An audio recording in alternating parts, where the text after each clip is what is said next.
Welcome back, everyone. This is our last and third part of the, recording of our Zoom call. And now we are going to discuss about our midweek question asked by Coach Bala. And our question was why we can't shoot the cannon from the canoe.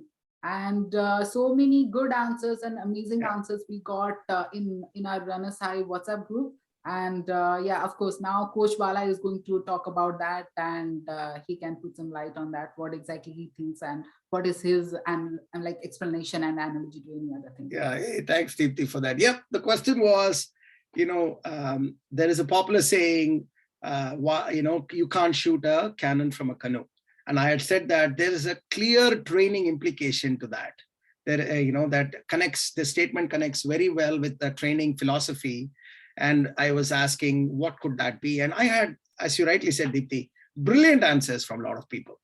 Some were quirky, some looked at it from different directions, some, like I think it was one of the runners talked about beautifully talking about how the lower body muscles are the base on which running happens. So if your lower body muscles are not strong and it is weak, it is akin to a canoe on a cannon on a canoe, where the lower body is weak and there's no stability, and then you're trying to do running from the top. That was beautiful. That was really very well said. A lot of other folks talked from a perspective of, training as a base and running as an output. So if you don't have proper training, then it's like base and cannon. In that way also, they were able to connect. Very nice. This time I must tell you guys, the response to MQCs are like 10x, 20x better than last season. And last season, that was my one gripe I had, that I didn't get good responses. But this time I'm satisfied and I'm smiling because I get some, because I want to learn from you guys too on how you think. So thank you for responding, and let's continue the tradition and improve on it. And as I always say, caring is, sharing is caring. Unless you share, just caring, you have to show that you share, you care. And one of the ways you care is by sharing. And only when you give, you get more. So it's really nice that people have taken that to heart and they're trying their best to share their thoughts and also give more. Very nice. So my thoughts on that question, absolutely, there's no rocket science here. There is no, it's not a trick question. Absolutely correct. My thought is also the same. You need to have a strong set of kinetic chain muscles in your body. And that kinetic chain muscles, I'll tell you a little bit more. Just, I'm not a doctor, so I'm not going to go into depth of, there are lots of doctors here, so I don't want to risk it also. But from a coach perspective, put it simply, from a, should I say, a commoner to a commoner language, I'll explain to you the core set of muscles that are required for you to run well. You need to understand that. And when you understand that, then you will do the strength training correctly for those muscles. That is the idea. But the way I want to address this is, if you are shooting a cannon from a canoe, or if you're running without proper kinetic chain muscle development, how does that manifest itself? What do you think, Deepthi? How does it manifest itself if you're running without a strong set of muscles? What happens? Of course, our speed will get increased, and Okay. our CP is Performance will be awesome, bad, correct? Yeah, of What course, else? and also in stamina zone we'll be doing much better performance. Correct. So everything is going to be increased. If What our about injury? core and injury, yeah, of course we can avoid injury. Yeah, you will get injured. I mean, yes, one is avoid, but if you have weak set of muscles, yes, and you're pushing yourself to run, the manifestation of shooting a cannon over on a canoe is what the cannon shoots randomly. It is not shooting the target. It is going, the cannonball is going somewhere else, or maybe shooting your own people. That is the outcome of shooting a canoe, having a canoe on a cannon on a canoe and shooting. Similarly, an outcome of running without proper strengthened kinetic chain muscles, outcome of that is performance reduction is one side of the story, but really it is injury.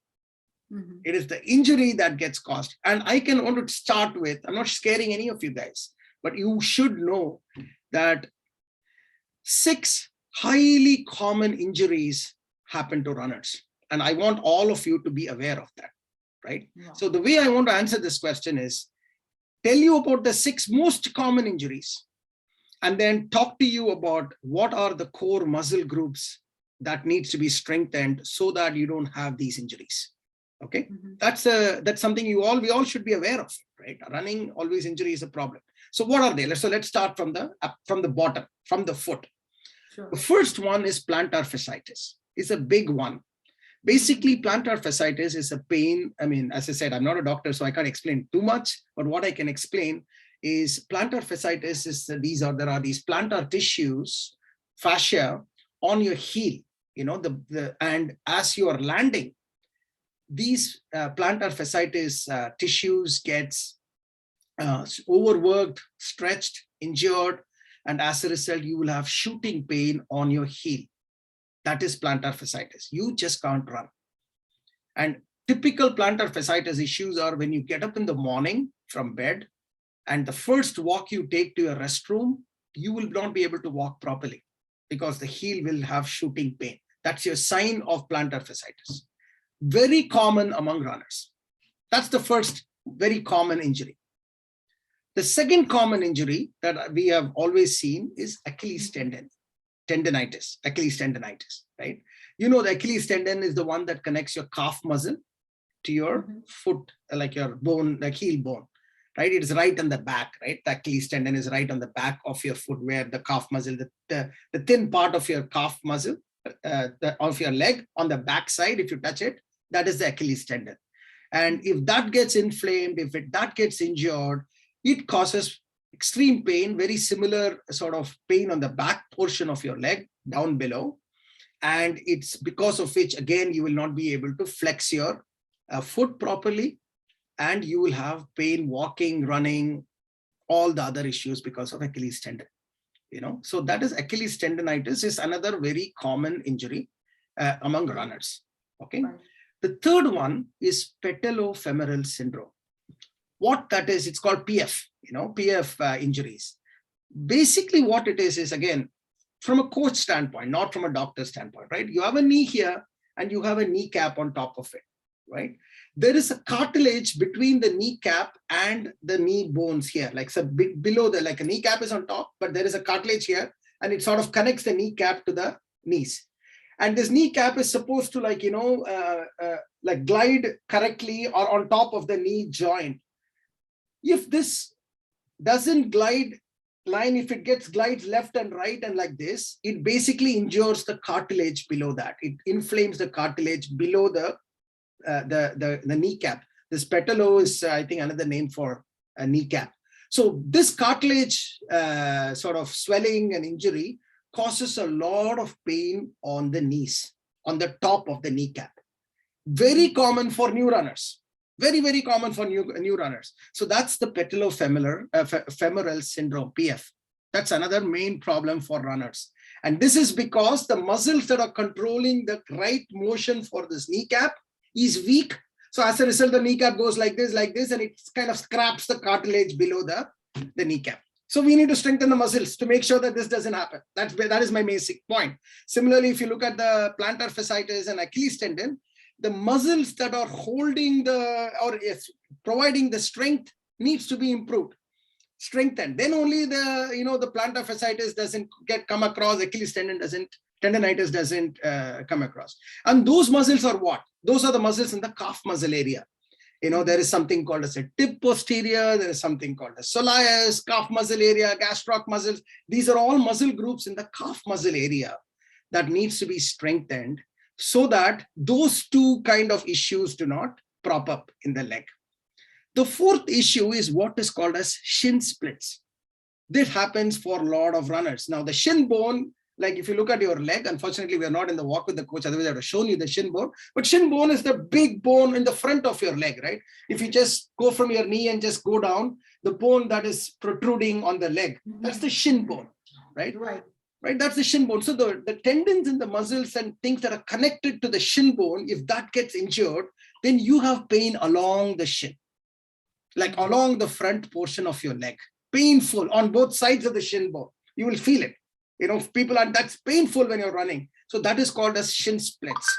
So that is, again, that is all because of the calf muscle strength is not sufficient. Thereby the load is kind of spread all around the shin bone, Right. and it is causing the issue. So I've already told you 4 key things. Patellofemoral on the kneecap, shin splits, the shin bone, which is the big bone in front of your calf muscle. Then I've told you Achilles tendon, which is the small tissue, like the one that connects your calf muscles to the foot, on the back of your lowest part of your calf muscle on the back.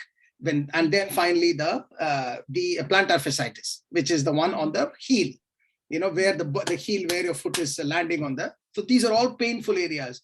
The fifth one is the IT band syndrome. Iliotibial, I'm not able to exactly, it's called iliotibial band or something. Basically what it is it is a band that connects the side of your hip. There is a small muscle called TFL, tensor fascial lata. It's a small muscle on the side of your hip, and this IT band connects that muscle to the knee, and it connects along with the thigh muscle, along with the thigh bone. So you can think of like a band on the side of the thighs. So it starts from the lower part of the thigh around the knee area, and it goes and connects to this TFL muscle on the top of the side of the thigh. So when this IT band is injured, you will get pain along the side of the thigh up to the knee. So when you're running, it will be painful on the side or on the hip. Okay. So because of this, again, running causes a lot of pain in the running. So that's the 5th most common thing, IT band issues. And then finally, the stress fracture. When you have anywhere, it can happen anywhere. Most of the times it happens around the foot in one of those muscles, one of those bones, where you have it's given you pain, but you ignore the pain and you are continuing to pound on the foot. And then because of the continuous stress, strain, there is a small crack that happens, and it's a stress fracture. And then boom, you are off for 6 months, 6 weeks, 8 weeks for under a cast and all that. So these are the 6 problem areas that a typical runner faces. Just to remind everybody, what are they? Start from the bottom: plantar fasciitis, Achilles tendon, shin splits, patellofemoral syndrome, which is the kneecap, or it's also called the runner's knee, IT band, which is the side of the pain on the side of the thighs, and then of course stress fracture. These are the combination of the 6. So how do you avoid it? Now the question is, as I said, how to treat it is one side. Let's go before that. How do you avoid these things coming? It's very, very simple. When I say very, very simple, what you need to do is very simple. There are strengthening exercises that need to happen for specific muscles that helps in these areas so that these things doesn't manifest itself. So the combination, the muscles on the calf muscle, posterior tip, soleus muscles, the calf muscle areas, the Achilles tendon, these are the ones that needs to be strengthened. I'll show you a small picture so that you are very clear on that. Sure. Patellofemoral syndrome, if you want to make sure that the kneecap is correctly aligned, you need to strengthen the inner thigh muscles and the outer thigh muscles. These are the thigh muscles that control the movement. So whenever somebody has, they say, when you have a knee pain, the problem is a little bit above the knee. That's what people would say. People immediately think it's arthritis or that knee joint is worn out. Those kind of big ticket issues people will think. But no, those are not the issues. Most of the time, the issue is the muscle that is controlling the kneecap or the other portion of the knee is weak. And hence, as a result, it is just going all around the place like a random, person. So you just have to strengthen the inner muscles called a VMO muscle. That's the inner thigh. And then quadriceps, which is the outer thigh. Hamstrings, which is also an important, muscle group on the back of the thigh. These 3 needs to be strengthened. And then some people have hip problems, that is when you're running, you will see hip issues. That's called the tensor fascial lata problems there. That is where glutes need to be extremely strong along with the core. So when you think about core muscles and glutes, especially glute medius, that's a specific muscle set which drives the power across the kinetic chain. So a strong core, a strong glute gives you good hip stability. A strong thigh muscles, the inner thigh and the outer thigh muscle, gives you good IT band and petrofemoral syndrome, avoidance, so that your knee, which is one of the biggest injury prone area, is protected when you do that. A strong set of calf muscles protects and gives you shin split protection, Achilles tendon protection, tendonitis protection, and plantar fasciitis protection. That is the crux of, of course, there could be a lot more we can discuss. There are a lot more, of course, it's a whole science there. I'm not the rightly qualified for it, but I have to put it simply. The canon from the canoe equal to that here are these. Fix these, make sure that you don't get these 6 items. 99% of your problems are gone. And for all these 6 items, there are only few core set of muscles that needs to be strengthened. So let me share a quick screen after, now that I've said this so much. Hopefully that will give you a bit of a view on what I'm talking about. So take a look at this.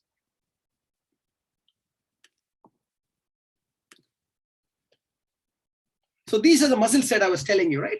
So if you look at the bottom, the tip posterior and soleus muscles are here, deep in the muscle, and this is the tip posterior muscle. This is the Achilles tendon. Okay, so tip posterior, soleus muscles, Achilles tendon muscles, and calf muscles called gastroc muscles. If you are able to strengthen these 4 muscles, 3 items can be avoided. That's the first thing I was telling you.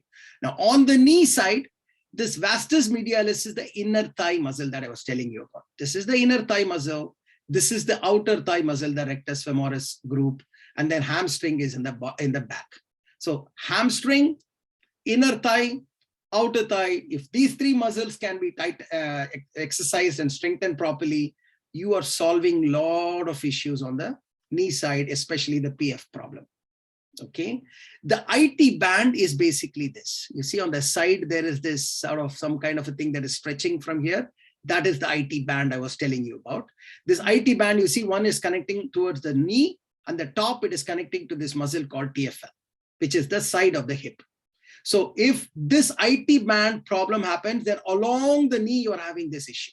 That's what I was telling you on the IT band syndrome. So to make sure that this doesn't happen, TFL should act properly. For the TFL, it is the glute muscle, which is giving you providing the core muscle, which is here, which is the psoas and iliacus muscles, and the glute muscles. If you strengthen these 2, your IT band issues, hip issues are all sort of sorted out. Inner thigh, outer thigh is helping you the knee. 3 sets of calf muscles helps you the foot and Achilles tendon, to put it very simply. That's what I wanted to say in terms of my answer to that question, which is, don't shoot the cannon from a canoe. Yeah, beautiful explanation, Bala. And one last question. So do we need to consider, good sleep and diet with this, or how does it matter? Absolutely. So one of the reasons for these muscle injuries one is overuse, which is the predominant reason for injuries, overuse injuries in running especially. And overuse is a function of your muscle strength, right? Let's say if your muscle strength is so low, then it gets overused very quickly. As opposed to somebody whose muscle strength is quite high, then his overuse will be a lot later. So it's relative to the muscle strength. So, but overuse is the biggest part of the injury reason. The second biggest part is what you said, which is not providing sufficient rest after a workout for the muscles to mend itself. So if you don't give any rest, then you are just constantly pounding on it, and then it ruptures, and then you have all of these 6 issues that we talked about. That's a great question. Wow. Nutrition, obviously, while there is no, maybe I'm sure there is a direct connection to muscles, but more nutrition is more in terms of excess fat, excess weight you are carrying. Because of excess weight, you are putting on more load. Some muscles are not being used. There's all those combinations. And then muscle development requires nutrition too. Like making more muscles require protein and certain nutrients. And if you don't provide that, then body requires more muscles, ready to make more muscles, but does not have the nutrients to create those more muscles. So unfortunately, that also is an injury problem. Right. Yeah. Thank you, Coach Bala. And I think the session went really well. And I learned a lot of stuff from you. And I hope all our runners are going to, watch these videos, and they will absolutely follow you, and whatever their assistant coaches are, giving instructions to them, they should follow those things. I think, yeah. And thank you so much for giving all this knowledge pouring all this knowledge on us. So thanks a lot, Coach Bala. Thank you, Deepti, for your time. Just in summary, if you think about it for today, 3 key messages I told you. Message 1, endurance training is about running the CP with all metrics, highly controllable, especially lactates at very low levels. That is endurance training. Strength training, or the stamina training zone that we are talking about, is about pushing the lactate threshold to the right so that you are able to get more better at the endurance training when you come back to endurance training. So that means there is a method for every run. So you follow instructions of the run so that the logic of the design of the training program is giving you the value for what you're doing. Not just running miles alone doesn't mean anything, is the basic point. Then comes the third one, which is having the strong set of kinetic chain muscles, essentially focused around the calf muscle, the thigh area, core and glute area are the key set of muscles. If you develop it correctly and strengthen it correctly, the 6 biggest problems that a typical runner faces because of the cannon on the canoe syndrome can be avoided. That's my 3 messages for you. And Deepti, you've done such a great job. And thank you for taking on this challenge that I threw at you yesterday night. And, I hope you enjoyed this experience as well. Yeah, same here. Thank you so much. Thanks a lot, Deepti.